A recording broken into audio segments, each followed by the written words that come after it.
Good. Maintenant, on revient pour plus voir un petit peu qu'est-ce qu'il en était des réponses auxquelles que vous avez vues. Vous avez vu que c'est pas tout le temps noir, c'est pas blanc. Donc, je reprends à chacune des questions. J'essaie de vous donner un petit peu des explications, de voir comment que ça se passe au niveau du milieu du travail, comment on devrait réagir. Donc, au niveau de la première question, on avait un employé qui indique à son employeur qu'il a failli tomber et de se blesser à cause des objets qui jonchaient sur le sol de l'entrepôt. Il demande à son employeur de corriger la situation et d'en informer les autres employés. En fait, ça, c'est une de vos responsabilités. Bien des gens qui vont juste dire ben, c'est pas ma job, c'est la job du boss. Non, c'est vraiment la responsabilité d'un employé de détecter les problèmes qu'il pourrait avoir. Donc, oui, le boss, c'est aussi sa responsabilité de le voir et de le corriger. Mais chacun individuellement, on a la responsabilité d'effectuer son travail avec diligence et de prudence, finalement. Donc, on veut pas qu'il nous arrive rien, mais on veut pas qu'il arrive rien aussi à nos collègues. Donc, c'est le salarié qui est responsable de prendre les mesures nécessaires pour protéger sa sécurité. Puis j'en rajoute qu'il assume également la responsabilité en participant à la détection et l'élimination des risques au travail. Donc, c'est à sa job après de l'envoyer à son employeur, puis que s'assurer du moins que ce soit que le risque y parte. Parce que dites-vous juste, là, des fois, des entreprises, on peut avoir un boss pour 30, 40 employés. Donc, le boss, il n'y a pas tout le temps les yeux partout.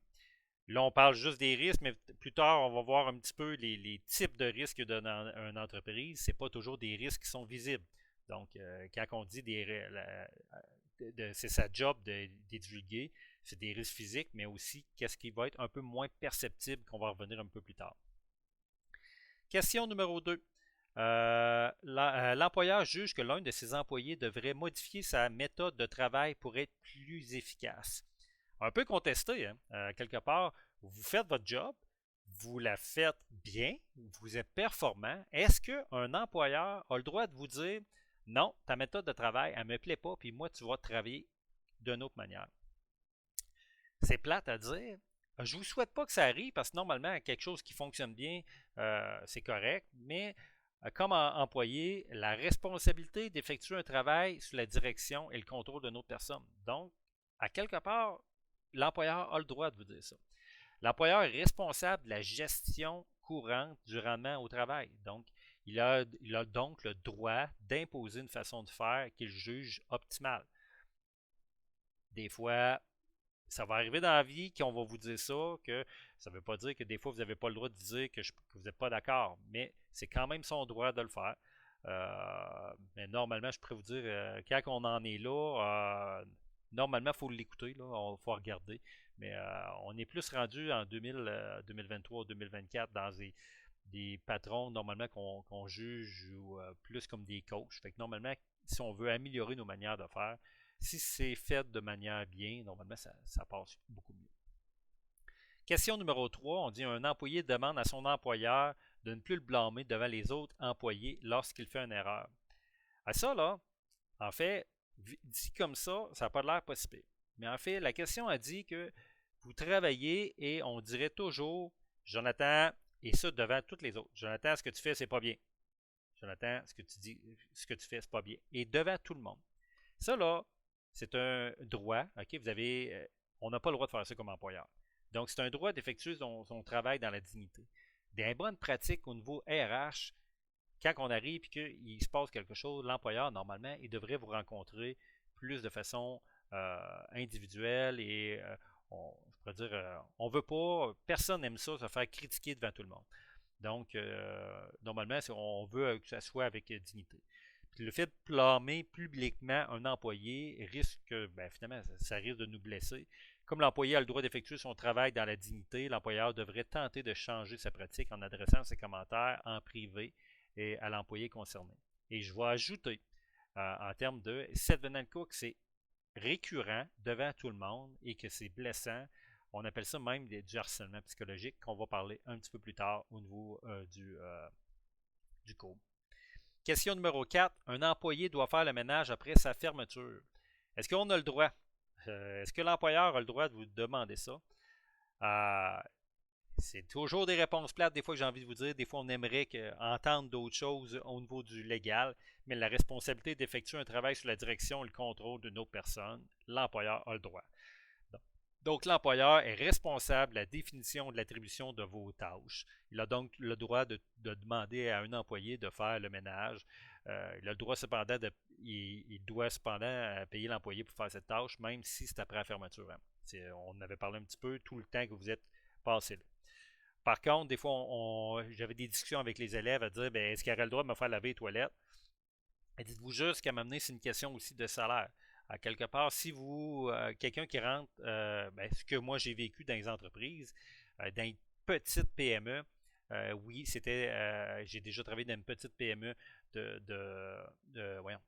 d'informatique et c'était le plus bas salarié qui, souvent, qui lavait les toilettes, qui faisait l'entretien.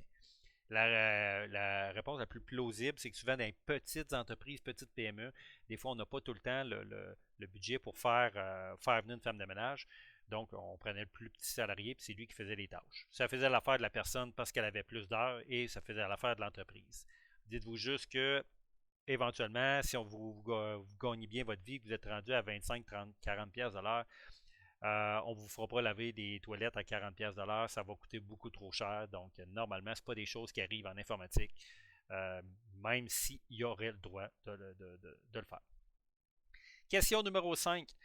Un employé met le commentaire suivant sur les réseaux sociaux. Mon commentaire, mon boss est un incompétent. Faites très attention, OK? Ça, c'est pas juste depuis les réseaux sociaux, c'est la responsabilité d'agir avec loyauté et confidentialité. Des propos tenus à grande envergure, OK? Puis là, c'est marqué sur les réseaux sociaux. Il y a une distinction entre dire à votre collègue « Hey, mon boss, il est vraiment poche ». À quelque part, on n'est pas dans une dictature, vous avez le droit de parler à vos collègues. Mais le but, c'est vous n'avez pas le droit de dénigrer de façon publiquement votre employeur. Donc, que ce soit des réseaux sociaux, que ce soit dans un restaurant, à partir du moment qu'il y a en droit, on va parler l'atteinte, combien qu'on va atteindre de personnes avec nos propos. C'est sûr que c'est rien que 2 personnes, on appelle ça, vous avez le droit de vous exprimer. Donc, les propos respectueux ne devraient jamais être tolérés. Il s'agit d'un manque de loyauté et de respect envers l'employeur. Le fait que ce message apparaisse sur les réseaux sociaux ne protège pas l'employé contre une sanction de la part de l'employeur. Et effectivement, là, les réseaux sociaux, faites très attention à ça. La portée de vos gestes est immense, donc il faut quand même faire faire attention. Question numéro 6. Un employé refuse de porter le chandail de la compagnie sous prétexte qu'il n'est pas son style. C'est plate, mais c'est la responsabilité d'effectuer un travail sous la direction. Donc, c'est un droit de gestion, finalement. Donc, l'employeur a le droit de vous dire, ben, vous allez porter tel chandail là-dessus. L'employeur a le droit d'imposer un style de vêtement ou un uniforme, puisque cela fait partie du droit de gérance. Là, le droit de gérance étant le droit de gestion communément appelé. Toutefois, il doit toujours fournir ce travail gratuitement à l'employé. Alors, revenez toujours, hein, aussitôt qu'il y a un logo, c'est gratuit. C'est pas de façon générale, sans parler d'entreprise en tant que telle. Des fois, on voit ça à connotation négative, porter des vêtements d'une entreprise. Mais là, je ne veux pas nommer d'entreprise de la région, mais si vous travaillez pour des grandes entreprises, il y a des entreprises qu'on est fiers de travailler pour eux. Dites-vous juste que si vous travaillez, là, je vais nommer une grande marque que ce soit de téléphone, que vous travaillez, exemple, chez Apple ou chez Microsoft, qui ont des réputations vraiment solides. Je pense que tout le monde, avoir le petit signe Apple sur un jacket d'hiver qu'on vous fournirait, en tout cas, moi, ça ne me dérangerait pas. Ça serait quand même une certaine fierté de le porter. Donc, ça dépend toujours. J'ai envie de vous dire, c'est pas tout le temps connotation négative, au contraire. On continue avec la question numéro 7. Un employé demande que sa paie soit réajustée à la hausse puisqu'il manque 20$ dans ses calculs, selon ses calculs. C'est un droit d'être payé pour son travail selon la rémunération fixée. Quelque part, si vous manque 20$, faites attention. Je pense que normalement, l'erreur est humaine. Moi, je pars toujours du principe que l'employeur, c'est des gens en derrière des machines qui ont rentré votre paye. L'erreur, une virgule quand on l'a rentré dans le système informatique, ça arrive assez fréquemment. Donc, pour ça que je vous ai dit précédemment, vérifiez toujours vos payes, surtout quand vous êtes jamais fixe, vraiment dans le temps. Là. Donc, vérifiez vos payes. Dans cette situation, l'employé a assumé ses responsabilités en vérifiant son bulletin de paye. C'est votre responsabilité de le faire. L'employeur devrait donc faire les vérifications nécessaires et apporter les modifications à la paye de l'employé au besoin. Donc, des fois, ça ne veut pas dire que vous le dénoncez. Je pense qu'il y a tout le temps une vérification qui va se faire pour s'apercevoir est-ce qu'on a fait des erreurs ou pas.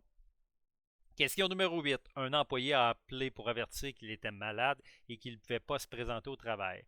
En consultant sa page Facebook de son employeur, son employeur voit des photos de lui en train de faire du ski. Ça va pas bien. Ça va pas bien. Moi, comme employeur, personnellement, je l'ai déjà vu d'une ancienne vie lorsque j'avais des employés à charge. C'est pas quelque chose qui nous rend de bonne humeur.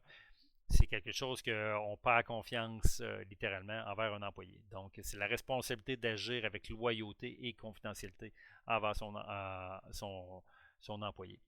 L'employé manque d'honnêteté et surtout de loyauté dans cette situation-là. L'employeur peut donc utiliser son droit de gérance en appliquant des sanctions disciplinaires qu'il juge nécessaires. Effectivement. Donc, c'est pas quelque chose qu'on devrait. Question numéro 9. Un employeur informe son nouvel employé des produits toxiques qu'il aurait utilisés et dans la procédure à suivre. Finalement, les vêtements à porter, quoi faire en cas d'accident dans cette situation. Excusez-moi, c'est l'employeur qui informe son nouvel employé.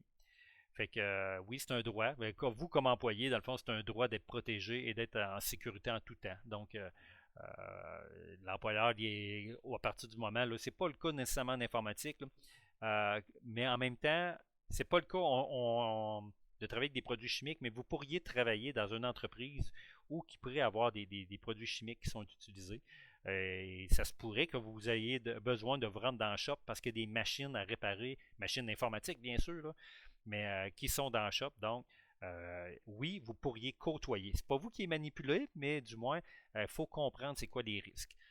Fait que les salariés ont le droit d'être informés des risques liés à leur travail et d'avoir accès à la formation et à un entraînement, supervision, tout ce qui va venir avec.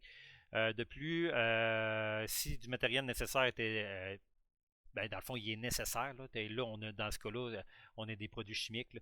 Donc, masque, gants de protection, l'employeur doit absolument les fournir et assurer dans le fait que tout soit en bon état. Par conséquent, l'employé a la responsabilité d'appliquer les règles. Donc, les règles de sécurité, hein, même comme vous allez voir, je reviens toujours, si vous rentrez dans le shop, c'est pas parce que vous travaillez en informatique que si tout le monde doit porter un chapeau que vous ne devez pas en mettre. Vous êtes un gars d'informatique. Si c'est bottes de sécurité, casque et lunettes de protection, vous avez aussi le devoir et la responsabilité de le faire. Question numéro 10. Un employé travaille dans un commerce de détail.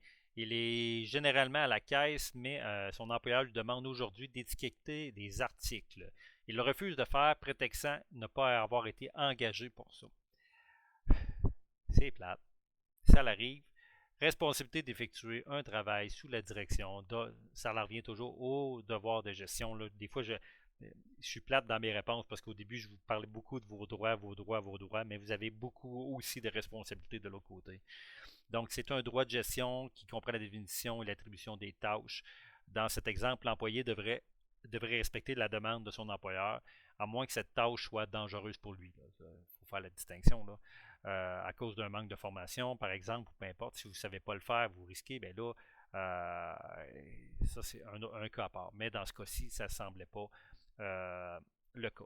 Donc, ça ressemble pas mal à ça. C'est le début, je pourrais dire, des responsabilités. Donc, ça fait le tour pour ce premier petit travail-là.